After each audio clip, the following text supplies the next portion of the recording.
জগৎ জ্ঞানযোগের এই বিষয় থেকেই আজ আমরা আলোচনা করছি। আগে যে অংশ আলোচনা করা হয়েছে তার পরবর্তী অংশ থেকে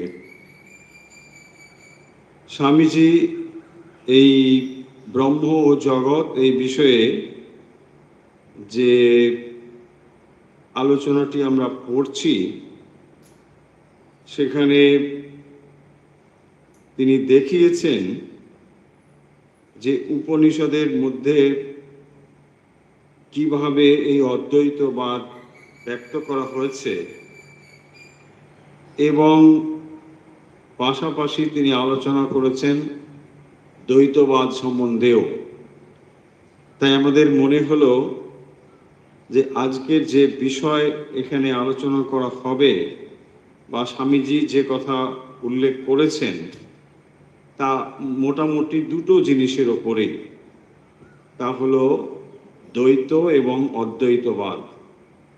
আজ আমরা মূলত এই দুটো জিনিসই বোঝার চেষ্টা করব আজকের অনুধ্যানে। অনেক বিষয় না করে আমরা কেবল এই দুটো বিষয়ের উপরেই সম্পূর্ণ আলোচনা রাখবো, যাতে আমরা এই দুটো বিষয় সম্বন্ধে অত্যন্ত স্পষ্ট ধারণা আমরা করতে পারি। মনে রাখবো যে কোনো দার্শনিক মতবাদ বা চিন্তা এগুলি আসলে ব্রহ্ম, জগৎ এবং ঈশ্বর এই সমস্ত বিষয় নিয়ে আলোচনা করে। জগৎ, ঈশ্বর, ব্রহ্ম এইসব বিষয় নিয়ে আলোচনা করতে গিয়ে নানা রকম মতবাদের তৈরি হয়েছে বা মতবাদ সৃষ্টি হয়েছে, কারণ এক একজন মানুষের দৃষ্টিকোণ এক এক রকম। তার ফলে যে সমস্ত দার্শনিক মতবাদ এর মধ্যে তফাৎ তৈরি হয়েছে সেখান থেকেই আমরা মোটামুটি দুটো জিনিস পাচ্ছি, একটি দ্বৈত এবং একটি অদ্বৈত। অন্যান্য দার্শনিক চিন্তা আজকের বিবেচনার ভেতরে না রেখে কেবল আমরা এই দুটো জিনিসকে দেখার চেষ্টা করব, যেখানে দ্বৈতবাদ এবং অদ্বৈতবাদ কি, এই দ্বৈতবাদ কি বা এই অদ্বৈতবাদ, এই দুটোর ভেতরে কি এমন তফাৎ রয়েছে। একটু আগেই বলা হলো যে ঈশ্বর, জীব, জগৎ মোটামুটি এগুলোর ভেতরে একটা সম্পর্ক তৈরি করা বা এগুলোকে বিশ্লেষণ করা, এগুলোকে বিচার করা, এগুলোই হচ্ছে দার্শনিকের কাজ। তারা দেখাতে চান যে আসলে মানুষের সঙ্গে ঈশ্বরের বা এই জগতের কি সম্পর্ক রয়েছে, সত্যি কোনো সম্পর্ক আছে কি না, এগুলো নিয়েই কিন্তু নানা রকম দার্শনিক চিন্তা তৈরি হয়েছে। কেউ বলছেন এক ধরনের কথা, এটা সম্পর্ক রয়েছে, কেউ বলছেন না এটা কোনো সম্পর্ক নেই, ইত্যাদি ইত্যাদি। আমরা ধীরে ধীরে তার ভেতরে ঢুকছি। তাহলে দুটো জিনিস, একটি হলো দ্বৈতবাদ, একটা অদ্বৈতবাদ। এর গোড়ার কথা কি? দ্বৈতবাদের গোড়ার কথা হলো দুটো জিনিস, তত্ত্ব আসলে দুটো, আর অদ্বৈতবাদের কথা হলো তত্ত্ব একটি। কিন্তু এই কথাটা বললে তো ভালো কিছু বোঝা গেল না, এর বিশ্লেষণে যাব, আরো বেশ কিছু কথা রয়েছে এর ভেতরে, সেগুলোর মধ্যে যাব। তাহলে একটু আগেই আমরা বললাম ঈশ্বর, জীব এবং জগৎ। ঈশ্বর কেউ কেউ সেটাকে ব্রহ্ম বলছেন, আর জীব এবং জগৎ। তো এই যে তিনটে জিনিস, এর ভেতরে সম্পর্ক দ্বৈতবাদী কিভাবে দেখেন, অদ্বৈতবাদী কিভাবে দেখেন, তাহলেই আমরা বুঝতে পারবো। দেখুন, আমরা দার্শনিক মানে ফিলোসফির ক্লাস করছি না, আমরা ফিলোসফিক্যাল আইডিয়াগুলোকে আমাদের মতো সহজ ভাষায় বোঝার চেষ্টা করছি। কারণ আমরা ধরেই নিতে পারি যে কেউ কেউ হয়তো ফিলোসফির ক্লাস করেছেন, কেউ কেউ ফিলোসফি পড়েওছেন, কিন্তু তাদেরও এটা খুব একটা বোরিং লাগার কথা নয়। মূল জিনিসগুলো কিন্তু থাকবে, আমরা মূল আইডিয়া থেকে দূরে বা বাইরে যাব না। তাহলে ঈশ্বর, জীব এবং জগৎ এই তিনটে জিনিসকে দ্বৈতবাদী কিভাবে দেখে বা অদ্বৈতবাদী কিভাবে দেখে, দেখুন এই জিনিসটা এখন আসি। তাহলে দ্বৈতবাদী যারা, তারা দুটো জিনিস দেখে। তারা কি দেখে? দুটো জিনিস। তাহলে এই দুটো তত্ত্বের দৃষ্টিকোণ থেকে যারা দেখেন তারা হলেন দ্বৈতবাদী। তারা কি দেখছেন না, এই তাদের মতবাদ অনুসারে তারা জীবাত্মা দেখছেন, জড় জগৎ দেখছেন, আবার ঈশ্বর দেখছেন, কিন্তু এই তিনটেকে তারা সম্পূর্ণ পৃথক বলবেন। কি বলবেন আমি আরেকবার বলি। তাহলে ঈশ্বর বা ব্রহ্ম, ধরুন ব্রহ্ম মানে আমরা যেটা একেবারে নিরাকার এই কনসেপ্টে তাকে ব্রহ্ম বলে শব্দ বলি। আবার যখন সেই নিরাকার কি সাকারের ভেতর দিয়ে আমরা দেখছি তাকে আমরা ঈশ্বর বলি। তাহলে টেকনিক্যালি আমরা এখন ধরে নিচ্ছি ঈশ্বর এবং ব্রহ্ম শব্দ দুটো প্রায় একই। আর এই আলোচনার ক্ষেত্রে কিন্তু এক নয়, একটু তফাৎ রয়েছে। এখন যদি আমরা দেখি তাহলে যারা দ্বৈতবাদী তারা বলবেন যে ঈশ্বর, জীব এবং জগৎ এই তিনটের মধ্যে কোনো সম্পর্ক নেই, এগুলো কোনো সম্পর্ক নেই, এগুলো সব আলাদা জিনিস, এই কথাই তারা বলবেন। এটা পৃথক, এরা কেউ কারোর সাথে এক নয়। দেখুন বেসিক ডিফারেন্স হয়ে যাচ্ছে। কারণ সত্যি সত্যি তো দেখুন, আপনি যদি ঈশ্বর, এটা আলাদা একটা ব্যাপার, জীব আলাদা একটা ব্যাপার, আর এই পরিদৃশ্যমান যে জগৎ দেখছেন সেটা আলাদা ব্যাপার। ফলে আপনার এটাই ধারণা হওয়া উচিত যেটি দ্বৈতবাদী বলবেন। তাহলে দ্বৈতবাদী বলবেন জীব জগৎ ঈশ্বর এরা সব পৃথক হয়েছে। অপরদিকে অদ্বৈতবাদী কি বলবেন? তারা বলবেন পরম সত্য হচ্ছেন ব্রহ্ম, পরম সত্য হচ্ছেন ব্রহ্ম এবং তিনি এক। ব্রহ্ম অনেক নয়, ব্রহ্ম এক। জীবাত্মা এবং ব্রহ্মের মধ্যে আসলে কোনো তফাৎ নেই। জীবাত্মা এবং ব্রহ্মের মধ্যে কোনো তফাৎ নেই। কারা বলবেন এই কথা? এটা অদ্বৈতবাদী, দ্বৈত অদ্বৈত। তারা বলবেন যে তাহলে জীব এবং ব্রহ্মের মধ্যে কোনো তফাৎ নেই। যেখানে উদাহরণ হিসেবে বলা হয় জীব ও ব্রহ্মৈব না পড়া, এটি শঙ্করাচার্যের লাইন। এইটি উপমা হিসেবে দিয়ে এটা বলা হয় যে দ্বৈতবাদীদের অদ্বৈতবাদীদের মত হলো যে তাহলে ঈশ্বর, জীব এবং জগৎ এগুলো সব এক।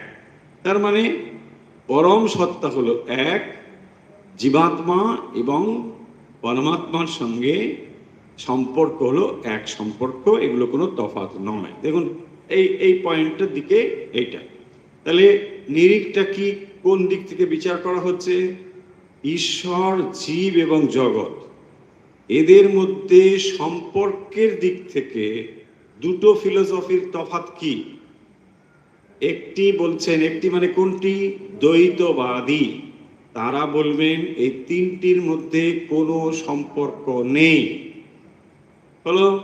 আর দ্বৈতবাদী বলবেন না, অদ্বৈতবাদী বলবেন জীবাত্মা এবং পরমাত্মার মধ্যে সম্পর্ক রয়েছে এবং জীব ব্রহ্মৈব না পরা, কারণ পরম তত্ত্ব এক এবং সেটি হচ্ছেন ব্রহ্ম। পরিষ্কার হয়েছে? এই পয়েন্টটার ক্ষেত্রে আরো পয়েন্ট আছে। এবারে দেখুন, এটা হয়ে গেল পয়েন্ট নাম্বার। ফার্স্ট পয়েন্টটা হচ্ছে জীব ব্রহ্ম, জগৎ, জীব এবং জীব জগৎ ব্রহ্ম, জীব জগৎ ঈশ্বর, এই তিনটে জিনিসের সম্পর্ক নিরিখে দ্বৈতবাদী এবং অদ্বৈতবাদীর মতবাদ আমরা দেখলাম। যেখানে জীব, ঈশ্বর এবং জগৎ এর ভেতরে যে রিলেশন, এর নিরিখে দ্বৈতবাদীর কি মত, অদ্বৈতবাদীর কি মত হয়ে গেল। এবারে আমরা দেখতে পাচ্ছি 2 নম্বর পয়েন্ট, জগতের সত্যতা। পয়েন্ট নাম্বার 2, জগতের সত্যতা। তাহলে এই জগৎ আসলে বাস্তব কিনা, এই ব্যাপারে দ্বৈতবাদীর কি মত, অদ্বৈতবাদীর কি মত, এটা এখন দেখব। দেখুন, জগতের বাস্তবতা এই বিষয়ে দ্বৈতবাদী বলেন যে জগৎকে তারা সম্পূর্ণ সত্য ও বাস্তব বলে মনে করে। কারা? দ্বৈতবাদী। দ্বৈত না, হ্যাঁ, দ্বৈত, দ বয় হৈকার্থ, দ্বৈত। হ্যাঁ, একটু ভালো করে উচ্চারণ হলে দ্বৈতবাদী দ্বৈতবাদী হয়ে যাবে সব। হ্যাঁ, দ্বৈতবাদী।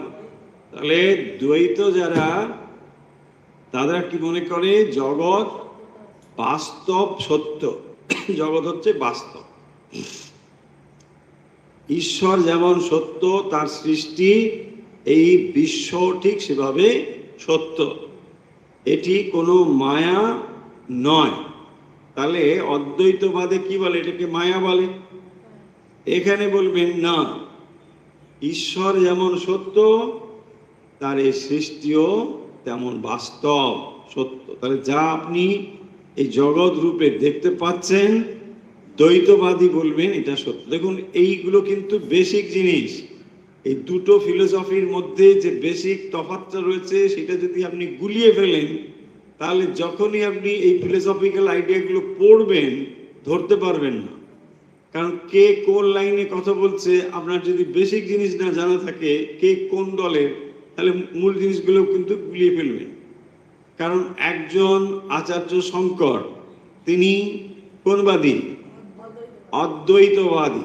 তিনি অদ্বৈত, তিনি যে কথা বলবেন সব অদ্বৈত কথা বলবেন। আর দ্বৈতবাদের আচার্যকে মধ্য আচার্য, রামানুজ হচ্ছে বিশিষ্টাদ্বৈতবাদী, মধ্বাচার্য হচ্ছে দ্বৈতবাদী, হচ্ছে মধ্বাচার্য দ্বৈতবাদী।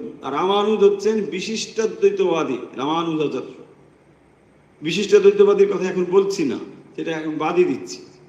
তাহলে আমরা এখন দেখছি জগতের বাস্তবতা, এইটি দ্বৈতবাদী কিভাবে বলবেন? তারা বলবেন জগৎ সম্পূর্ণ সত্য এবং বাস্তব। তাহলে ঈশ্বর যেমন সত্য, তার সৃষ্টিও একই রকম ভাবে সত্য, এখানে কোনো মায়ার ব্যাপার নেই। আর অদ্বৈতবাদী কি বলবেন? জগৎকে তারা মিথ্যে বলে, তাই না? দেখুন কি তফাৎগুলো। একজন বলছেন জগৎ সত্য বাস্তব, আবার এক ফিলোসফি বলছেন জগৎটা আসলে মিথ্যা এবং এটা আপেক্ষিক সত্য, তাকেই বলে মায়া, আপেক্ষিক সত্য। অদ্বৈত মতে একমাত্র ব্রহ্মই হচ্ছেন চিরন্তন সত্য। আর দৃশ্যমান জগৎকে তারা কিরকম তাহলে ব্যাখ্যা করে? অদ্বৈতবাদী এটাকে ব্যাখ্যা করে যে দড়িটাকে সাপ দেখার মতো। দেখুন, যে মুহূর্তে দুটো ফিলোসফির স্ট্যান্ড পয়েন্ট কিন্তু ঠিকই আছে, কিন্তু এই জায়গাগুলো বুঝতে হবে এবং ডিফারেন্সটাও বুঝতে হবে। তাহলে যখন একজন দড়িটাকে সাপ দেখছেন, সে তার মানে কি না, যখন দড়িটা সাপে রূপান্তরিত হয়নি, দেখছে সাপ। তাহলে যখন তিনি সাপ দেখছেন, তখন তিনি দেখছেন সাপ, সাপটা উৎপন্ন হয়নি। তার সাপ কিন্তু আসলে দড়িটার সঙ্গে সাপের সিমিলারিটি আছে বলে, অন্ধকার আছে বলে সে সেটাকে দেখছে। এইখানেই হচ্ছে তফাৎ, যে এইটা তাহলে আপেক্ষিকভাবে সত্য, এইটা তুমি দেখছো অ্যাপিয়ারেন্স, এটা রিয়ালিটি নয়, এটা দেখছো। যেই আলো এসে গেল, তখন তুমি কি বলবে? দড়ি আছে। তাহলে কি দুটো জিনিস ছিল? দেখুন, দুটো ফিলোসফির মধ্যে ডিফারেন্সটা লক্ষ্য করুন। এক ফিলোসফি বলবেন একটা জিনিসই ছিল এবং সেটা হচ্ছে দড়ি। আর একজন বলবে না, দড়ি না, আমি তো সাপ দেখছিলাম। দেখছে তুমি, কিন্তু সেটা সত্য নয়। কে বলবে এই কথা? অদ্বৈতবাদী। তাহলে অদ্বৈতবাদীর দৃষ্টিতে জগৎ হলো মিথ্যা এবং এটা আপেক্ষিক সত্য। এই আপেক্ষিক সত্য মানে যেটা মায়া, যেটা এই হচ্ছে তার এক্সপ্লানেশন। ব্যাখ্যাটা হচ্ছে এখানেই, যে আসলে সে জিনিসটি সে সাপ দেখার মতো দেখছে, দড়িটাতে সাপ দেখছে। বর্তমান আসলে দড়ি, কিন্তু সে সাপ বলে সেটাকে প্রতীয়মান হচ্ছে, দেখছে। হলো তাহলে জগতের অস্তিত্ব সম্বন্ধে দ্বৈতবাদীর মত কি, অদ্বৈতবাদীর মত কি। এক কথায় বললে দ্বৈতবাদী মনে করে জগৎ সত্য, অদ্বৈতবাদী মনে করে জগৎ মিথ্যা, আপেক্ষিকভাবে সত্য। মানে আপনি দেখছেন অ্যাপিয়ারেন্সটা ঠিক, যে মুহূর্তে আপনি দড়িটাকে সাপ দেখছেন তখন আপনি সাপই তো বলতে হবে যে হ্যাঁ দেখছি, কিন্তু যদি সাপটাই তার স্বরূপ হতো তাহলে সর্বদাই সেটাকে সাপ দেখা যেত। সর্বদা সে সাপ দেখা যাচ্ছে না। যেই আলো নেই বা নতুন যখন আলো এলো তখন কিন্তু আর সাপ নেই। আলো জ্বালার পূর্বে অন্ধকার যখন ছিল তখন সেটাকে সাপ মনে হচ্ছিল। এটা গেল অদ্বৈতবাদীর মত। তাহলে দ্বৈতবাদী এবং অদ্বৈতবাদী তফাৎটা বুঝতে পারলাম। তারা জগৎকে বলবেন যে জগতের কোনো অস্তিত্ব আছে আর নেই। কার কাছে নেই? অদ্বৈতবাদীর কাছে জগতের অস্তিত্ব নেই, দ্বৈতবাদীর কাছে জগৎ আছে। জগৎ কিরকম রয়েছে না, ঈশ্বর যেমন সত্য জগৎও তেমন সত্য। হলো, দেখো পরের পয়েন্টে যাই, এক এক করে এই পয়েন্টগুলি আমরা আজকে আলোচনা করব। এবার দেখুন ঈশ্বরের স্বরূপ, তাহলে একটা হলো জগৎ সম্বন্ধে। ঈশ্বরের স্বরূপ সম্বন্ধে এই দুটো ফিলোসফির কি ডিফারেন্স আইডিয়া। দুটো ফিলোসফি মানে একটা দ্বৈতবাদী, একটা অদ্বৈতবাদী। এরা কি মত পোষণ করে ঈশ্বর সম্পর্কে? দ্বৈতবাদী মনে করেন যে ঈশ্বর হচ্ছেন সগুণ সাকার। কারা মনে করে? দ্বৈতবাদী।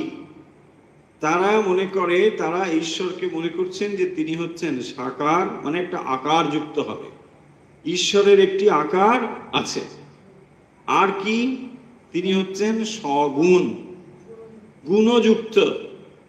দেখুন ডিফারেন্স হয়ে গেল, একটা হচ্ছে সগুণ আর সাকার। যেমন তারা কি বলবেন বিষ্ণু, নারায়ণ ইত্যাদি এই শব্দগুলো এসে গেল কোথায়? এরা দ্বৈতবাদী। তাহলে দ্বৈতবাদীরা ঈশ্বরকে কোন ভাবে দেখেন? ঈশ্বরের স্বরূপ তারা দেখেন, তারা হচ্ছেন সাকার এবং সগুণ, গুণযুক্ত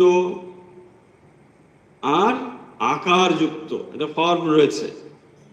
তিনি অনন্ত গুণের আধার, সমস্ত সৃষ্টির নিয়ন্তা। জীব কখনোই ঈশ্বরের সমান হতে পারে না, সে সর্বদাই ঈশ্বরের অধীন। কে বলবে? এইটি হচ্ছে দ্বৈতবাদীর মত। কিসের নিরীক্ষে বিচার হচ্ছে? ঈশ্বরের অস্তিত্ব, তাহলে বা ঈশ্বরের স্বরূপ। ঈশ্বরের স্বরূপ এই ব্যাপারে দুটো ফিলোসফির ডিফারেন্স, একজন দ্বৈতবাদী, একজন অদ্বৈতবাদী। দ্বৈতবাদী মনে করবেন ঈশ্বরের স্বরূপের ক্ষেত্রে যে তিনি সগুণ এবং সাকার, তার ভেতরে এই দুটো মত রয়েছে, মানে তিনি হবেন সগুণ এবং সাকার, আর তিনি এই সমস্ত সৃষ্টির নিয়ন্তা। জীব, আর যেহেতু জীব এবং ঈশ্বরের মধ্যে সম্পর্ক কিছু নেই, তাহলে জীব ঈশ্বর এটা কিন্তু দ্বৈতবাদীর মত, মানে অদ্বৈতবাদীর মত হতে পারে, দ্বৈতবাদীর মত নয়, কারণ সেটা আলাদা থাকবে, সর্বদাই আলাদা থাকবে। এইখানে গেল ঈশ্বর সম্বন্ধে ধারণা। বিপরীত পক্ষে অদ্বৈতবাদীদের মতে ব্রহ্মের স্বরূপ হচ্ছে মানে নির্গুণ এবং নিরাকার। দেখুন তাহলে তফাৎটা এখানে। অদ্বৈতবাদী বলবেন যে আসলে তত্ত্ব দুটি নাকি একটি, একটি, এবং সেটি কি? সেটি হচ্ছেন ব্রহ্ম।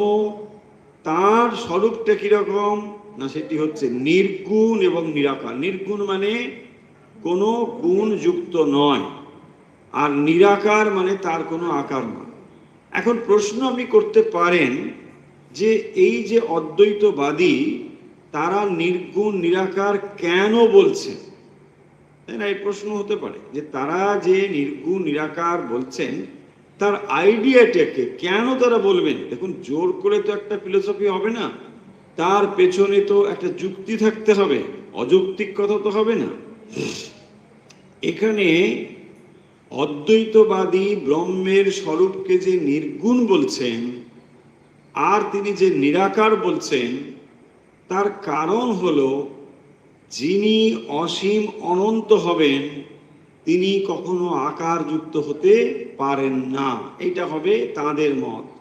কেন বলছেন? যে কোনো জিনিসের যদি আকার থাকে সেটা সীমিত হবে। আকার হচ্ছে সীমাবদ্ধতা, তাই না? যে কোনো জিনিসের আকার যদি বলা হয় তখন এটাই তো তার সীমা। এই বস্তুটি এই আকৃতি, তার মানে আকার হলো তার সীমা। তাই যখনই বলা হবে কোনো বস্তু আকার যুক্ত, তখন সেটি অসীম অনন্তকে না বুঝিয়ে ক্ষুদ্র সীমিত জিনিসকেই বোঝায়।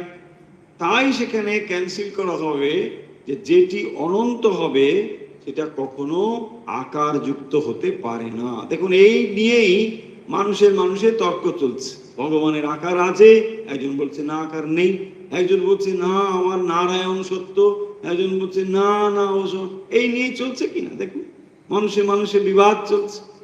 আসল ব্যাপারটা, যুক্তিটা ভেতরে কেন বলছে, এইটা যদি ক্লিয়ার থাকে তাহলে কোনো অসুবিধা হবে না। দুজনের স্ট্যান্ড পয়েন্ট রয়েছে, কেউ মূর্খ নয়। এমন নয় যে অদ্বৈতবাদীরা অধিক চালাক আর এরা কম বুদ্ধিমান, তা নয়। দুজনের স্ট্যান্ড পয়েন্ট থেকে দুজনের একদমই ঠিক বলছেন, কিন্তু দুটোর স্ট্যান্ড পয়েন্টটা পৃথক। এই হচ্ছে ব্যাপার। একজন তাৎক্ষণিকভাবে জিনিসটাকে দেখছে আর একজন ভেতরে গিয়ে দেখছে, এই হচ্ছে তফাৎ। দেখুন, যদি আপনি একটা কাঠের টেবিল দেখেন, আমি বলছি আমি গাছটাকে দেখতে পাচ্ছি, বলতে পারে কেউ। আবার একজন বলছে না আমি তো টেবিলই দেখছি, আপনি গাছ বলেন কেন? হতে পারে কিনা দেখুন। তাহলে একজন অতি বাস্তব ধর্মী কথা বলছেন, তিনি যে অবাস্তব মিথ্যে কথা বলছেন তা নয়, তিনি টেবিলটাই তো দেখছেন। কিন্তু তার ইনার ব্যাপারটা আর একজন দেখতে পাচ্ছে। যে আপনি যখন টেবিল বলছেন, কাঠের টেবিল, সো ডেফিনেটলি একটা কাঠ ছিল এক সময়, একটা গাছ ছিল, সেটা কেটে কাঠের টেবিল হয়েছে। আমি দেখছি এখানে গাছটাই ছিল।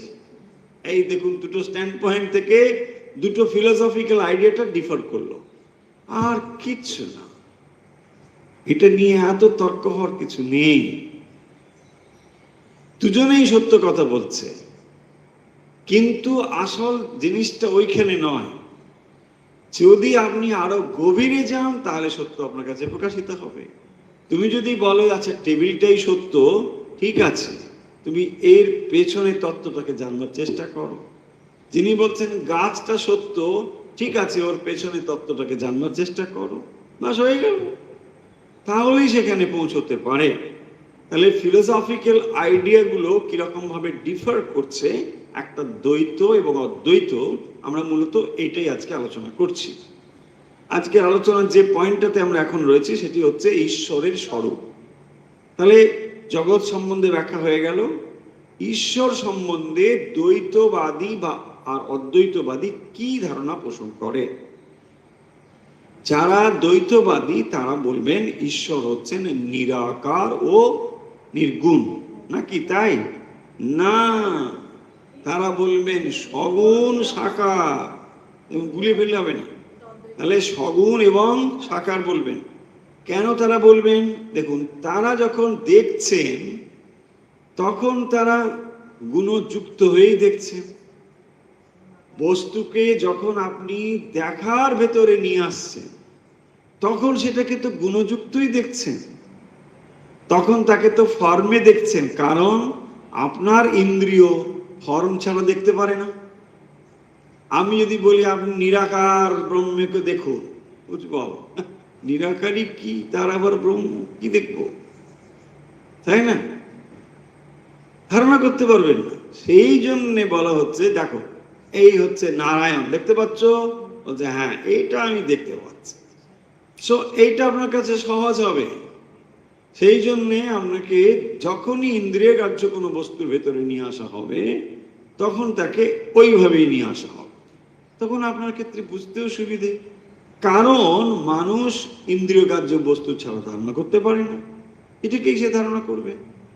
সেই জন্যে তিনি কি বুঝলেন? তিনি বুঝলেন যে তাহলে ঈশ্বর মানে হলো আকার যুক্তই, তিনি গুণযুক্ত। সেই জন্য দেখবেন কি হলো না, নারায়ণ, তার সঙ্গে বেশ কতগুলো গুণ যুক্ত করা হয়েছে। নারায়ণ কিরকম? তিনি এরকম এরকম এরকম, তার এই এই অবয়ব রয়েছে, তিনি সবসময় পরম দয়ালু, ইত্যাদি ইত্যাদি। হলো এই একটা ব্যাপার চলল। কারা এটা? দ্বৈতবাদী। অদ্বৈতবাদী এগুলোকে সব কেটে দেবেন, খণ্ডন করবেন। বলছেন দেখো, তুমি প্রথমেই ভুল করছো। ঈশ্বর যদি গুণযুক্ত হন তাহলে তিনি তো সীমিত হয়ে গেলেন। দেখুন, গুণ জিনিসকে ছোট করে না বড় করে? ভালো করে ভাবুন, যখন বলা হবে লাল ফুল, প্রথম বললাম ফুল, তারপরে লাল ফুল, দেখুন তাহলে ফুল থেকে ছোট হলো লাল ফুল। ফুলের পরিসর বেশি, স্কোপ বেশি, লাল ফুলের পরিসর কম। তার মানে গুণ বস্তুকে সীমিত করে, ছোট করে। তাহলে যদি আমি বলছি ঈশ্বর অসীম অনন্ত, তাহলে অনন্তকে তুমি গুণযুক্ত করছো, মানে তিনি আর অনন্ত নেই। তাহলে তুমি অনন্তকে গুণযুক্ত করে কেন বলো? দেখুন, এখানে দুটো তর্ক হয়ে যাবে দ্বৈত এবং অদ্বৈতর মধ্যে। তুমি তাহলে তাকে গুণযুক্ত করে বলছো, আসলে স্বরূপত তিনি গুণযুক্ত নন। আমরা করছি কি, ঈশ্বরের স্বরূপ নিয়ে দুটো ফিলোসফির মধ্যে কি ডিফারেন্স রয়েছে। এবারে অদ্বৈতবাদী কি বলবেন? তাহলে তিনি বলবেন নির্গুণ নিরাকার। তাহলে তোমার গুণটাকে আমরা মানছি না, আকারটাকেও মানব না। কারণ যখনই তুমি আকার বলো, তখন সেই বৃহৎ অনন্ত অসীমকে ছোট করে তুমি ভাবো, বলে তোমার এটাও হবে না। অর্থাৎ ব্রহ্মের ভেতরে অসীমতা, অনন্ত এই গুণ থাকলে পরে সেটা কখনোই গুণযুক্ত হতে পারে না, সেটা কখনোই আকারযুক্ত হতে পারে না। এই হচ্ছে তাদের কথা বলবেন। সেই জন্য তিনি বলবেন তিনি গুণাতীত, বিয়ন্ড অল অ্যাট্রিবিউটস, সমস্ত গুণের পারে। রূপাতীত, বিয়ন্ড অল দিস ফর্মস। তারপরে বলবেন সমস্ত সীমার তিনি ঊর্ধ্বে।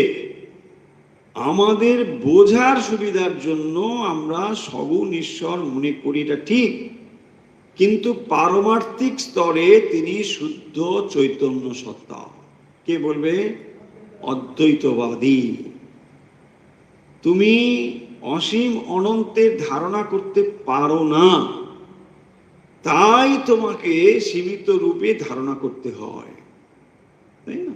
যদি বলা হয় অসীম অনন্ত, আপনি কিছু বুঝতেই পারবেন না, বলছে এই শব্দগুলো কোনো অর্থই নেই আমার কাছে, তাই না? দেখুন, এই সব নিয়েই মানুষের ভেতরে কত রকম চলছে। তারপরেই দেখবেন এই প্রতীক উপাসনা আসবে। কারণ একটা ফর্ম ছাড়া আপনি কিছুতেই চিন্তা করতে পারবেন না। ইসলাম ধর্ম কি বলে? আমরা ফর্ম মানি না, বলে কি না? বুঝি ঈশ্বরের আমরা কোনো আকার মানি না। আকার মানো না, কিন্তু ওই মসজিদের একটা ছবি দিয়ে রাখো কেন? দেখুন, যদি অসীম অনন্ত তুমি ভাবতে পারবে, তাহলে তোমার ওইটা লাগে কেন? একটা কালো বাক্সের ছবি থাকে না, দিয়ে ওইখানে ওটা করছে, কেন করছো? ওটাও তো একটা আকার। তাহলে দেখো, তুমি আকার ছাড়া ভাবতে পারো না। তাহলে তত্ত্ব তো তিনি নিরাকার, ঠিক, কিন্তু তোমার চিন্তার ভেতরে তুমি যখন আসো, তখন তাকে ফর্ম ছাড়া ভাবতে পারো না।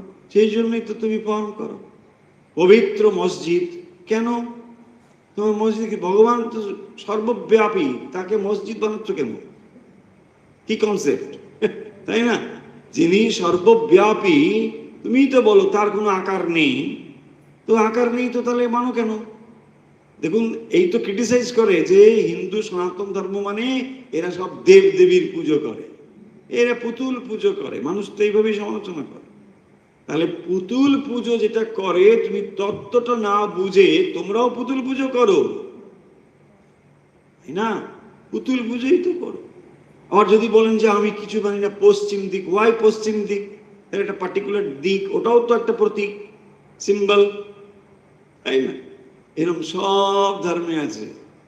তারা মুখে বলে আমরা কিচ্ছু মানি না, কোনো ফর্ম টর্ম মানি না। দেখুন গ্রন্থ সাহিব, সেটাও তো একটা বই, পুস্তক, ভগবানের পবিত্র পুস্তক, ঠিক আছে, কিন্তু সেই পুস্তকটাকে রেখে তার পুজো করা হয়। তার মানে এখানে যেটা বলতে চাই, কোনো ধর্মের সমালোচনা নয়, যেটা বলতে চাই হিউম্যান সিস্টেম কখনো ফর্ম ছাড়া চিন্তা করতে পারে না। আরে আপনি মানুষই তো, আপনি ইসলাম ধর্মের বিশ্বাসী হোক আর যে ধর্মের, মানুষ তো, নাকি আপনি অ্যাঞ্জেল? তা আপনি মানুষ যদি হন, তাহলে আপনার এই হিউম্যান সিস্টেমের যা যা ব্যাপার সব থাকবে। তো সেই অনুযায়ী আপনাকে জোর করে বললে তো হবে না। এই করে করে মানুষের দেখবেন আমরা কত যে সর্বনাশ করছি। ফিলোসফিক্যাল আইডিয়ার দিক থেকে বলছি সর্বনাশ, ইন দ্যাট সেন্স কি ফিলোসফি মানে, ধরুন আপনার দ্বৈতবাদ হলে আপনার পক্ষে গ্রহণ করা সুবিধে, জোর করে আপনাকে যদি অদ্বৈতবাদ চাপিয়ে দেওয়া হয়, আপনার প্রোগ্রেসটা নষ্ট হবে। আপনি ধরতেও পারবেন না, না ধরতে পারছেন অদ্বৈতবাদের উচ্চ দর্শন, আর না আপনি দ্বৈতবাদকে ধরছেন। মাঝখানে পড়ে আপনি কনফিউজ হয়ে যাচ্ছেন, বলছি তাহলে কি ভুল? তিনি কি নারায়ণ নন? তিনি কি ব্রহ্মই? এই চলছে আপনার ভিতরে, তাই না? সো ব্রহ্ম একটা ওয়ার্ড আপনার কাছে মাত্র। ব্রহ্ম নির্গুণ নিরাকার বললে আপনার কোনো কিছুই ধারণা হয় না। সেই জন্যে স্বরূপত তিনি ব্রহ্ম, দ্যাটস একদম রাইট। কিন্তু যখন তাকে আপনি ব্যবহার করছেন, উপাসনা করছেন, আপনার কি চাই? আপনি ভক্ত, ভগবানকে উপাসনা করছেন, তাহলে উপাসনার জন্যে তিনি নির্গুণ থেকে সাকার হয়েছে, মানে সগুণ হয়েছে। সাধকের প্রয়োজনের জন্য সেই নির্গুণ নিরাকারকে আপনি সগুণ সাকার করেছেন। তিনি হন, তিনি সগুণ। যিনি অসীম অনন্ত ক্ষমতার অধিকারী, যিনি বিশ্ব ব্রহ্মাণ্ড রচনা করেছেন, তিনি ইচ্ছে করলে সগুণ সাকারও হতে পারেন, নির্গুণ নিরাকারও হতে পারেন। যখন আমরা বলি যে না তিনি কেবল নিরাকার নির্গুণ, আরে তুমি কি করে জানলে?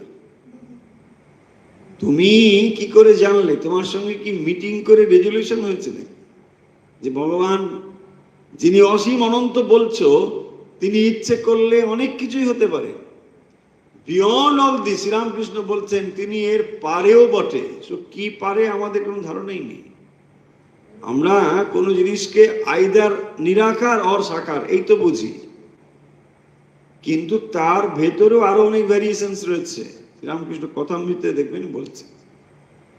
তাহলে মূল কথাতে চলে আসি, ঈশ্বরের স্বরূপ সম্বন্ধে দুটো ফিলোসফির তফাৎ কি? ঈশ্বরের স্বরূপ সম্বন্ধে দ্বৈতবাদী বলেন যে তিনি হচ্ছেন বা ঈশ্বর হচ্ছেন সাকার সগুণ, তিনি সগুণ সাকার। অপরদিকে অদ্বৈতবাদী বলবেন তিনি নির্গুণ নিরাকার। কেন সেটা কিন্তু আমরা ব্যাখ্যা করে বললাম, হয়েছে। এবার দেখুন, একদিকে হচ্ছে ভক্তি আর একদিকে হচ্ছে জ্ঞান, এই দুটো তফাৎ। তাহলে ভক্তি মানে দ্বৈতবাদ। দ্বৈতবাদ এখানে বলবেন যে আমার সাধনার মূল হচ্ছে ভক্তি। দেখুন, যেখানে আপনি একটা ফর্ম ভেবেছেন, যেখানে আপনি আকার ভেবেছেন, কেবল তাকেই তো ভক্তি করতে পারে, তাই না? নিরাকার ব্রহ্মের চরণে আমার প্রণাম, এ কথা কি অর্থ? একদিকে বলছেন নিরাকার, তারপরে বলছেন ব্রহ্ম, তার আবার চরণ কোথায়? তাহলে আপনাকে একটা ফর্ম মানতে হবে, ফর্ম মেনে তারপরে আপনি তার সঙ্গে গুণযুক্ত করছেন। তিনি দয়াময়, তিনি ভক্ত বৎসল, তিনি আমার প্রার্থনা শোনেন, এই তো আপনি ভগবান সম্বন্ধে ধারণা করেন। এই ধারণাটি হলো আসলে ভক্তি সাধনার মূল কথা। তাহলে দ্বৈতবাদী বলবেন যে ভক্তি হলো আমাদের সাধনার মূল পথ, কারণ ঈশ্বর এবং জীবের মধ্যে আসলে যে সম্পর্ক সেটি হচ্ছে সেব্য সেবক। হ্যাঁ, প্রভু এবং আমি তার দাস। দেখুন, এটা হচ্ছে মানে দুটো তফাৎ। একটা ভক্তি দৃষ্টিকোণ থেকে তিনি এইভাবেই ভক্তি করছেন, তিনি হচ্ছেন ঈশ্বর, আমি তার সেবক। তিনি প্রভু, আমি দাস, আমি তার সেবক, এইভাবে করছেন। তাহলে ঈশ্বরের অনুগ্রহ এবং অচলা ভক্তির মাধ্যমেই মুক্তি সম্ভব। দেখুন, কনসেপ্টগুলো ক্লিয়ার করে নিন। আজকে ওই জন্যই আমরা অন্য বিষয়ে না গিয়ে এই বিষয়েই একেবারে কনসেন্ট্রেট করছি, যাতে করে দ্বৈত অদ্বৈত নিয়ে কোনো মতবিরোধ বা আপনার কনফিউশন না থাকে। যে তাহলে দ্বৈতবাদীর মতে সাধনা হচ্ছে ভক্তি, সাধনার পথ হচ্ছে ভক্তি। দ্বৈতবাদীদের মতে তারা কি করছেন না, ঈশ্বর হচ্ছেন সেখানে, জীব এবং ঈশ্বরের মধ্যে যে সম্পর্ক সেটা হচ্ছে সেব্য সেবক। দেখুন, এখানে তো সম্পর্ক মানে যে ইকুয়াল, এটা তো বলা হবে না। সেটা কে বলবে? সেটা অদ্বৈতবাদী বলবে যে জীবাত্মা পরমাত্মার সঙ্গে এক সম্বন্ধ, এটা তো বলবে না। এরা বলবেন তিনি হচ্ছেন প্রভু, আমরা তার দাস। কিসের এটা? এটা হচ্ছে দ্বৈতবাদী। তাহলে দ্বৈতবাদী ফিলোসফি অনুযায়ী ভগবান হচ্ছেন প্রভু আর জীব হচ্ছে তার দাস বা সেবক। অদ্বৈতবাদী মতে এখানে জ্ঞান হলো মুক্তির পথ। তাহলে ওখানে কি হলো? ভক্তি হলো মুক্তির পথ, ভক্তি হলো মুক্তির পথ। সেই ভক্তির ভেতরে আবার মানে মুক্তির মধ্যে আবার ডিফারেন্স আছে, সেটা একটু পরে বলছি। এখন জেনে রাখুন, তাহলে ভক্তি পথ দিয়ে দ্বৈতবাদী এগোচ্ছে, ঈশ্বরের কাছে সে প্রার্থনা করছে, তিনি প্রভু, যিনি প্রার্থনা করছেন তিনি দাস। তার অনুগ্রহকেই বলা হয় ভক্তি।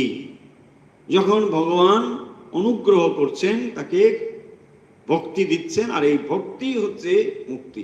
ঈশ্বরের প্রতি পরম প্রেম বা ভক্তি, এটাই হচ্ছে মুক্তি। আবার দেখুন জ্ঞানীর দৃষ্টিতে, কোন দৃষ্টিতে? অদ্বৈতবাদীর দৃষ্টিতে নলেজ, জ্ঞান। তাহলে দ্বৈতবাদীর দৃষ্টিতে হলো ভক্তি, সাধন হচ্ছে ভক্তি, এখানে সাধন হচ্ছে জ্ঞান। তাই জ্ঞান বা আত্মজ্ঞান হলো মুক্তির একমাত্র পথ। ওখানে ভক্তি হলো মুক্তির পথ, এখানে আত্মজ্ঞান হলো মুক্তির পথ। হলো, তাহলে এই যে আত্মজ্ঞান সে কি করে হবে? এরা বলবেন অহম ব্রহ্মাস্মি, আমি ব্রহ্ম। এই পরম সত্য অনুভব বা উপলব্ধি করাই হলো সাধনা। কার মতে? অদ্বৈত মতে। তাহলে অদ্বৈত মতে অহম ব্রহ্মাস্মি এইটি উপলব্ধি করাই হলো চরম সাধনা। এটা আমাকে উপলব্ধি করতে হবে। ভক্তিতে এখানে চিত্তশুদ্ধির প্রাথমিক মাধ্যম হিসেবে দেখানো হয়েছে, তাই না? ভক্তিকে যে ভক্তির কথা বলা হলো, এটা কিন্তু অদ্বৈতবাদীর দৃষ্টিতে বলবে এটা চিত্তশুদ্ধি, ওটা তোমার মুক্তি নয়। এখানে ডিফারেন্স হচ্ছে দুটো ফিলোসফির মধ্যে। তাহলে পয়েন্টটা বুঝতে পারলাম। একজনের সাধন হচ্ছে ভক্তি, চূড়ান্ত অবস্থায় ভক্তি লাভ করলে সেটাই হলো মুক্তির পথ। আর একজন হচ্ছে জ্ঞান, অদ্বৈতবাদীর মতে জ্ঞানই হলো মুক্তির পথ। সেই জ্ঞান হচ্ছে আত্মজ্ঞান, অহম ব্রহ্মাস্মি, এইটি চরমে উপলব্ধি করা, এটি হলো আত্মজ্ঞান লাভের পথ। হলো, এবারে দেখুন মুক্তি বা মোক্ষ দ্বৈতবাদী বা অদ্বৈতবাদীর মধ্যে কি রকম ধারণা রয়েছে। তাহলে আমরা নিরিখ কি দেখলাম, ভক্তি এবং জ্ঞানের মধ্যে দুটো তফাৎ। এবারে দেখুন মুক্তির ধারণা দ্বৈতবাদী অদ্বৈতবাদীর মধ্যে কিভাবে ডিফারেন্স রয়েছে। দ্বৈতবাদী মনে করবেন মুক্তির পরেও জীবাত্মা স্বতন্ত্র অস্তিত্ব থাকে। দেখুন মুক্তি মানে কে মনে করে? দ্বৈতবাদী। দ্বৈতবাদী বলবে যে মুক্তির পরেও জীবাত্মা নিজের স্বতন্ত্র অস্তিত্ব বজায় রাখে, মুক্ত হয়ে জীব ঈশ্বরের সান্নিধ্য লাভ করে। সে মুক্ত হয়ে গেল কিন্তু ঈশ্বরের সান্নিধ্য লাভ করে এবং পরম আনন্দ ভোগ করে। তার মানে তার ভেতরে যে পৃথকত্ব এটা সে থাকবে। কার ক্ষেত্রে? দ্বৈতবাদীর ক্ষেত্রে। তাহলে দ্বৈতবাদী ফিলোসফি মনে করে মুক্তির পরেও জীবাত্মা নিজের স্বতন্ত্র অস্তিত্ব বজায় থাকে। এবং দুটো ফিলোসফির মধ্যে কিরকম তফাৎ। তিনি মুক্ত হয়েছেন কিন্তু ঈশ্বরের সান্নিধ্যে পরম আনন্দ অনুভব করছেন। সেই জন্য সেখানে মুক্তির গুলো আলাদা, সালোক্য, সাজজ্য, সারূপ্য এগুলো রয়েছে। এগুলোকেই মুক্তি বলে। মানে মুক্ত হয়ে ঈশ্বরের সান্নিধ্যে পরম আনন্দে বাস করা। তার মানে নিজের স্বাতন্ত্র্য বজায় থাকলো, আমি যে পৃথক সেটা বজায় থাকলো। সেইটা বজায় থাকবার পরে তিনি মুক্ত হয়েছেন। কিন্তু দেখুন যদি আপনি আলাদা না অনুভব করেন তাহলে ঈশ্বর সান্নিধ্য অনুভব করবেন কি করে? বা ঈশ্বরের সান্নিধ্যে যে পরম আনন্দ সেটা অনুভব করবেন কি করে? সেই জন্য এই ফিলোসফি বলবেন যে আমার মুক্তির পরেও আমার স্বাতন্ত্র বজায় থাকে। I am so and so, I am liberated by I am so and so. এই সো অ্যান্ড সোটা থাকবে। কে বলছে? দ্বৈতবাদী। অদ্বৈতবাদী বলবেন না না না না, এই তোমার ছেলে মানুষের কথা, এগুলি মানবো না আমি। বলছে কেন মানবো না? দেখুন তারা দেখাচ্ছেন যে মুক্তি আসলে জীবের যে পৃথকত্ব সম্পূর্ণভাবে চলে গেলেই সেটা মুক্তি। কিরকম? যে অস্তিত্বের অবসান ঘটে সেটা ব্রহ্মে লীন হয়ে যাবে। বলছেন, উদাহরণ দিয়ে বলছেন, এক ফোঁটা জল সমুদ্রের জলের সঙ্গে যখন মিশে যাচ্ছে তখন কি আলাদা করা যাবে? সমুদ্রের জল থেকে ওই এক ফোঁটা জলকে আলাদা করা যাবে? কিছুতেই আলাদা করা যাবে না। যদি আলাদা করা যায় তাহলে সেটা মিশলো কোথায়? দেখুন কি ডিফারেন্সটা রয়েছে, ছোট্ট ডিফারেন্স কিন্তু দারুণ একটা সুন্দর ব্যাপার। যেখানে জল রয়েছে সেই জলে যদি আপনি শুদ্ধ জলে এক ফোঁটা শুদ্ধ জলই দিচ্ছেন, বিশুদ্ধ জল সেখানে আবার এক ফোঁটা বিশুদ্ধ, তাহলে আর আলাদা করতে পারবেন? পারবেন না। যদি আপনি পৃথক করতে পারেন তাহলে বুঝবো যে এটা তো মিশে যায়নি কখনো। তার মানে দুটো তো আলাদা ছিলই, তাহলে আলাদা তো এখনো রয়েছে। জীব এবং ঈশ্বরের মধ্যে পৃথকত্ব বোধ তো আপনার এখনো রয়েছে। আপনি কি অনুভব করছেন আমি ঈশ্বর? না। তাহলে পৃথকত্ব যদি এখনো থাকে, মুক্তির পরেও যদি পৃথকত্ব থাকে, তাকে মুক্তি বলবো কেন? দেখুন এইসব ছোটখাটো অনেক ডিফারেন্স রয়েছে। যদি এক ফোঁটা জলে, বিশুদ্ধ জলে এই জলটি গিয়ে পড়ে যায় তাহলে কি তাকে পৃথক করতে পারবে? তাহলে সেই পরমানন্দ সাগরে যখন জীব গিয়ে নিমজ্জিত হয় তখন তার আর পৃথক অস্তিত্ব থাকে না, তখন আনন্দ, কেবল আনন্দ। এইটাকেই কে বলবেন? এটা বলবেন অদ্বৈতবাদী। এটাকেই তিনি মুক্তি বলবেন। যেটা তুমি যে বললে এই কথা আমি মানবো না। তারা এই মুক্তি মানবেন না। তারা সেই জন্য বলবেন যে মুক্ত আত্মা তেমনি ব্রহ্মের সঙ্গে এক হয়ে যাচ্ছেন এবং এটাকেই বলা হবে জীবন মুক্তি। অর্থাৎ যে অবস্থায় তার দেহ রয়েছে অথচ চিত্তশুদ্ধি হওয়ার ফলে সেই চিত্ত ব্রহ্মে প্রতিষ্ঠিত হচ্ছেন। অর্থাৎ যে অসীম অনন্ত তার সঙ্গে তিনি এক অনুভব করছেন। তো এই যে একত্বের অনুভব, একে বলা হয় জীবন মুক্তি। এই জীবন মুক্তি তার মানে তার পরম সত্তার সঙ্গে তার আর নিজের কোনো তফাৎ থাকবে না। যদি তফাৎ থাকে তাহলে তাকে মুক্ত হওয়া বলা যাবে না। দেখুন, তার দুটো ফিলোসফির মধ্যে তফাৎ। একজন বলবেন কি না, ওখানে যে তফাৎ গুলো থাকবে সেটা হচ্ছে কি সালোক্য, সারূপ্য, সাযুজ্য, এইগুলো থাকতে হবে। কারণ সেখানে মুক্তি মানে আসলে ভক্তির অ্যাঙ্গেল থেকে, তাহলে ভক্তির অ্যাঙ্গেল থেকে যে যে ডিফারেন্স গুলো থাকছে, যাকে তারা মুক্তি বলে বলছেন, সেখানে এটা বলছেন যে মুক্তির পরে তাদের স্বাতন্ত্র্য বজায় থাকে। মুক্তির পরে তার ভেতরে স্বাতন্ত্র্য বজায় থাকে, তিনি পৃথক হয়ে যাবেন না, মানে এক হয়ে যাবেন না, পৃথক থাকে বলে তখন তিনি ঈশ্বরের সান্নিধ্য অনুভব করছেন। সেই জন্যই দেখবেন ভক্তিশাস্ত্রে এটা বলা হয়েছে সালোক্য, সামীপ্য, সারূপ্য, সাযুজ্য, এই মুক্তির কথা বলা হয়েছে। কি বলা হয়েছে একবার বলে দিই। সালোক্য, সালোক্য মানে ঈশ্বর যে লোকে বা ধামে থাকেন, সেই ধামে আমি যাব, এই কনসেপ্ট। তিনি যে লোকে বিদ্যমান সেই লোকে তার সঙ্গে থাকা, এটা হলো সালোক্য। সামীপ্য, তার সমীপে, ঈশ্বরের কাছে থাকা, খুব কাছাকাছি থাকার অধিকার পাওয়া। দেখুন, সবাই তার কাছাকাছি থাকতে পারে না, ঈশ্বরের কাছাকাছি থাকবার অধিকার তিনি লাভ করেছেন, এটাও মুক্তি, কিন্তু তার রস আস্বাদনের একটা সুযোগ রয়েছে। এইটি কিন্তু দেখুন দুটো ফিলোসফির মধ্যে তফাৎ। একটা দ্বৈতবাদী মতে এরকম, অদ্বৈতবাদী মতে আরেক রকম।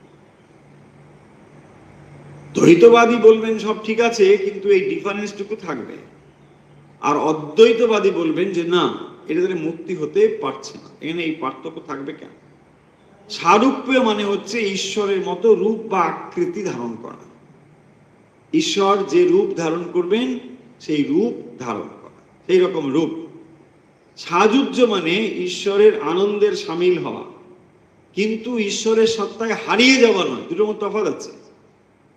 ঈশ্বরের যে পরম আনন্দ, সেই আনন্দকে তিনি আস্বাদন করছেন, কিন্তু তিনি পরম সত্তার সঙ্গে মিশে যাচ্ছেন না, এই হলো তফাৎ।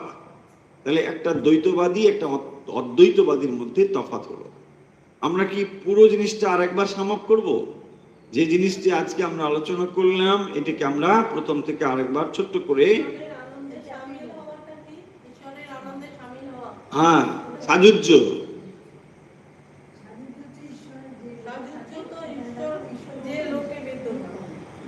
না না না, সালোক্য, সেটা সালোক্য, লোকে থাকা। সালোক্য মানে একই লোকে থাকা, শব্দের অর্থ দেখলে তো বোঝা যাবে, সমলোক। সামীপ্য মানে কাছে থাকা, সারূপ্য মানে একই রকম রূপযুক্ত হওয়া, আর সাযুজ্য মানে একই আনন্দ অনুভব করা, ঈশ্বরের সম আনন্দ অনুভব করা, কিন্তু তিনি আলাদা থাকবেন, তিনি পৃথক থেকে ঈশ্বরের আনন্দ অনুভব করবেন, কিন্তু আনন্দের সঙ্গে মিশে যাবেন। এই হলো তফাৎ থাকবে। আমি কি আছে, ওই মানে তিনি ওই রসের সঙ্গে মিশে যেতে চান, আছেন না, স্বামীজি বলছেন যে আমি ওই আনন্দের মধ্যে ডুবে যেতে চাই, হ্যাঁ, আমি আর পৃথক হতে চাই না। কিন্তু এখানে তফাৎটা হচ্ছে এই, একজন তার স্বরূপ মানে আলাদাটা বজায় রাখতে চায়, আর একজন মিশে যেতে চায়, এই দুটোর মধ্যে তফাৎ আছে। একজন চায় যে আমি আমার পৃথক সত্তাটা বজায় রেখে আনন্দটাকে অনুভব করব, এইটা হলো দ্বৈতবাদীর কনসেপ্ট। অদ্বৈতবাদীর কনসেপ্ট হচ্ছে যে না, তুমি যে মুহূর্তে পৃথক অনুভব করছো তুমি মুক্ত নও, তুমি তো পৃথকই। তাহলে দেখো, তুমি এখনো পৃথক অনুভব করো, জীব মাত্রেই তো ঈশ্বর থেকে পৃথক অনুভব করে কি না? তাহলে তুমি যে বললে মুক্তি, তাহলে এই চরম মুক্তির অবস্থা তোমার কিরকম হলো? তুমি বলবে যে আমি ভক্তি লাভ করেছি, ভালো কথা, ঈশ্বরের সঙ্গে তুমি ঈশ্বর প্রতি ভক্তি তোমার হয়েছে, কিন্তু ভক্তি হলেও যদি তুমি তার সঙ্গে এক অনুভব না করো, দুটো ফিলোসফির তফাৎ শুধু বলছে, তাকে অদ্বৈতবাদী মুক্তি বলতে চাইবেন না। তারা কেবল বলবেন যে তুমি যে মুক্তি বললে এখানে একটু ডিফারেন্স রয়েছে, এটা পরম মুক্তি আমরা বলতে পারবো না। চিত্ত শুদ্ধি হয়েছে, মুক্তির কাছাকাছি ঠিকই, কিন্তু এটা চরম মুক্তি আমি বলতে পারবো না। আর এরা বলবেন, দ্বৈতবাদীরা বলবেন যে সেই পরম আনন্দে তুমি যদি মিশে যাও তাহলে তোমার আর পৃথকত্ব থাকতে পারে না, কারণ সেই পরম সত্তায় তুমি যখন সত্তাবান হও তোমার পৃথক অস্তিত্ব কোথায়? দেখুন, দুটোর মধ্যে তফাৎ কিছু নেই। যেখানে এক ফোঁটা জল সমুদ্রের জলের সঙ্গে যদি পড়ে যায়, সেই জলকে কি আপনি আলাদা করতে পারবেন? যেমন পারেন না, ঠিক সেরকম ভাবে জীবাত্মা যখন ঈশ্বরের সঙ্গে একীভূত হন,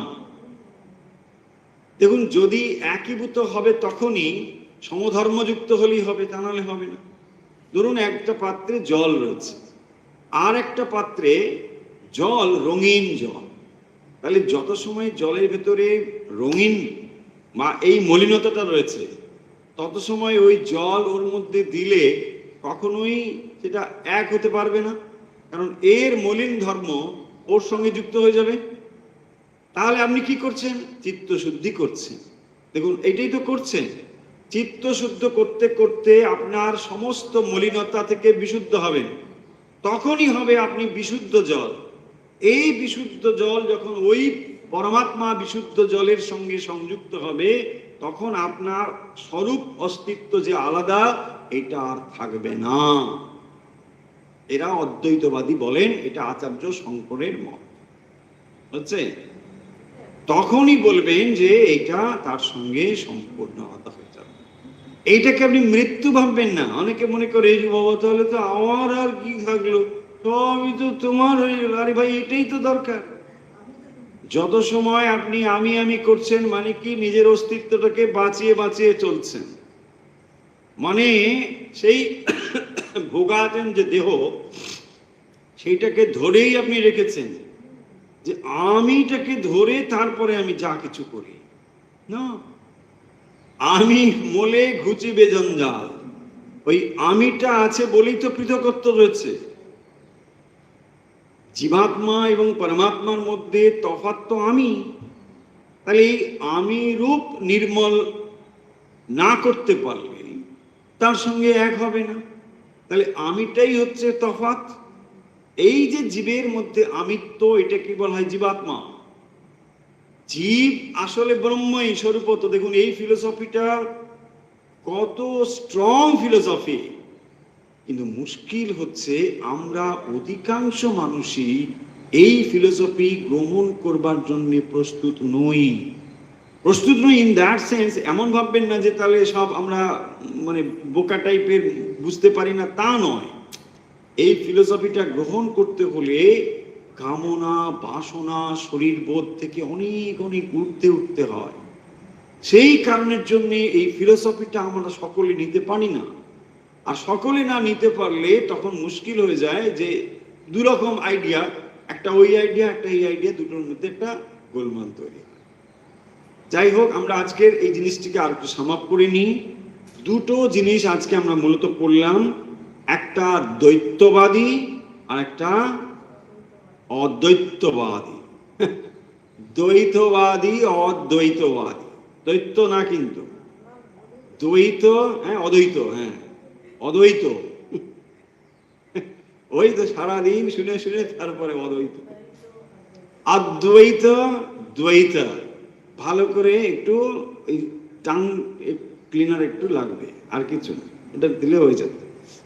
যখন দ্বৈত আর দ্বৈত, এই যে দুটো ফিলোসফি, এর মধ্যে কতগুলো বেসিক ডিফারেন্স রয়েছে। আজকে আমরা মূলত আজকের আলোচনা এটার ভেতরেই আমরা সীমাবদ্ধ রেখেছি। ফিলোসফি দুটো, একটা দ্বৈত একটা অদ্বৈত। ফিলোসফির কাজ কি? দেখুন, ফিলোসফির কাজ হলো ঈশ্বর, জীব, জগৎ এগুলোর ভেতরে সম্পর্ক তৈরি করা। মানে যে যেভাবে এই সম্পর্কটাকে ব্যাখ্যা করে সেই অনুযায়ী এক একটা ফিলোসফি আইডিয়া তৈরি হয়েছে। মোটা দাগের দুটো হলো, একটা দ্বৈতবাদ, একটা অদ্বৈতবাদ। আরো অনেক বাদ রয়েছে, সেইগুলো আজকে নিয়ে এটাকে ক্লান্তি করছি না, কারণ এখানে দেখুন বিশিষ্ট দ্বৈতবাদ রয়েছে, অচিন্ত ভেদাভেদ রয়েছে, অনেক রকম আইডিয়া রয়েছে এবং এগুলো খুব খুব সূক্ষ্ম, কিন্তু এগুলো খুব প্রয়োজনীয় বটে। তার ভেতরে যাচ্ছি না, দুটো কেবল দ্বৈত অদ্বৈত। তাহলে দ্বৈতবাদীরা ঈশ্বর, জীব এবং জগতের মধ্যে কি বলবেন? তারা বলবেন যে এদের মধ্যে কোনো সম্পর্ক নেই, এগুলো সব পৃথক পৃথক। আর অদ্বৈতবাদী বলবেন আসলে জীবাত্মা এবং পরমাত্মা একই, একটাই তত্ত্ব, কোনো তফাৎ নেই। জগতের দিক থেকে বলবেন দ্বৈতবাদী জগৎ বাস্তব, অদ্বৈতবাদী বলবেন জগৎ মিথ্যা, আপেক্ষিক সত্য, মায়া। ঈশ্বরের স্বরূপের দিক থেকে বলবেন দ্বৈতবাদী যে ঈশ্বর হচ্ছেন সগুণ এবং সাকার, আর অদ্বৈতবাদী বলবেন ব্রহ্ম হচ্ছেন নির্গুণ নিরাকার। আর একজন বলবেন, দ্বৈতবাদী বলবেন ভক্তি হলো আমার সাধন পথ এবং এভাবেই আমি সিদ্ধি লাভ করছি। আর এখানে বলবেন জ্ঞান, তাহলে জ্ঞানের ক্ষেত্রে অদ্বৈতবাদী বলবেন জ্ঞান হলেই আমার মুক্তি, জ্ঞানই হচ্ছে সাধন, এটাই। আর মুক্তির দিক থেকে দুটোর মধ্যে তফাৎ হচ্ছে, দ্বৈতবাদীর মুক্তি হচ্ছে যে জীবাত্মা স্বতন্ত্র থেকে মুক্তির স্বাদ অনুভব করবে। দেখো এই পয়েন্টটা খুব ইম্পর্টেন্ট, জীবাত্মা স্বতন্ত্র থেকে মুক্তির স্বাদ অনুভব করবে। আর অদ্বৈতবাদী বলবেন যখন তিনি মুক্ত হয়ে যাবেন তার সমস্ত স্বাতন্ত্র তিনি লোপ বিনাশ হয়ে যাবে, তার কোনো আলাদা স্বাতন্ত্র থাকতে পারে না। যদি স্বাতন্ত্র থাকে তাহলে তিনি মুক্ত হলেন কি করে? এটা হবে না, তিনি ওর সঙ্গেই মার্জ হয়ে যাবেন, একেবারেই মার্জ হয়ে যাবেন। এই হলো দুটো ফিলোসফির মধ্যে তফাৎ। আশা করি আজকের আলোচনা থেকে আমরা দ্বৈতবাদ এবং অদ্বৈতবাদ দুটো দার্শনিক মতবাদের বিভিন্ন দৃষ্টিকোণ থেকে যে তফাৎ, সেই তফাৎটুকু ধারণা করতে পেরেছি। আমরা আসলে পড়ছিলাম স্বামী বিবেকানন্দের জ্ঞানযোগের ব্রহ্ম ও জগৎ এই বিষয়টি। সেখানে এই ব্যাপারটি স্বামীজি আলোচনা করেছেন, যেখানে বারে বারে এই দুটো ফিলোসফির আইডিয়া এসেছে, দ্বৈতবাদী এবং অদ্বৈতবাদী। তাই আমাদের মনে হলো যে এটা নিয়ে অনেক আলোচনা হয়েছে, ছড়িয়ে ছিটিয়ে আলোচনা হয়েছে, কিন্তু আজকে আমরা পুরো জিনিসটাকে একসঙ্গে আলোচনা করলাম এই জন্য যাতে ভবিষ্যতে আপনার কোনো রকম কনফিউশন না থাকে।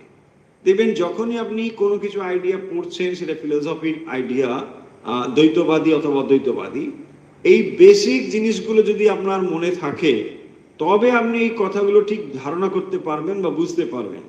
তা নাহলে আপনি কথা বলছে কেন, ওই কথা বলছে, এই দুটোর মধ্যে যে তাতে করে কোনো কনফিউশন না থাকে, সেই জন্যই আমরা এটা আলোচনা করলাম। চলুন তাহলে আমাদের আলোচনা আজকে আমরা শেষ করছি। আচ্ছা, আর একবার বললেই হয়ে যাবে, দেখা যাক।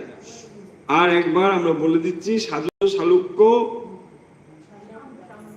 যারা ভক্তির পথ দিয়ে মুক্তির কথা ভাবেন, অর্থাৎ ভক্তি পথে যে মুক্তি, সেই মুক্তির ধারণাতে তারা কিভাবে মুক্তির কথা বলেন বা আনন্দের স্তর ভেদ বা মুক্তির স্তর ভেদ কিভাবে সেটা তারা বলেন। তারা বলেন সালোক্যে। সালোক্যে মানে সমলোকযুক্ত, ঈশ্বর যে লোকে থাকেন সেই লোকে যাওয়া, তার সঙ্গে থাকা, সেই লোকেই থাকা, এটা হলো সালোক্য। সামীপ্য মানে ঈশ্বরের খুব কাছাকাছি থাকা, তার সমীপে, তার কাছাকাছি থাকা, তার অধিকার প্রাপ্ত হওয়া, তার জন্য তিনি প্রার্থনা করে ভক্তি লাভ করে যে এইটি তিনি চান, এই প্রার্থনা তিনি করেছেন। আর হচ্ছে সারূপ্য মানে ঈশ্বরের মতো সমরূপ প্রাপ্ত হওয়া, তার শরীর যেমন দিব্য শরীর, সেই রকম আমার যেন দিব্য শরীর হয়, আমার যেন রূপ ঈশ্বরের মতো হয়, এইরকম। এটাই একরকম প্রার্থনা। সেই প্রার্থনাতে তিনি যখন লাভ করেন, এটাই সাযুজ্য হচ্ছে ঈশ্বরের আনন্দের সামিল হওয়া, তার ঈশ্বরের সঙ্গে সম আনন্দে সামিল হওয়া। চলুন তাহলে আজকের কথা এখানে শেষ করছি।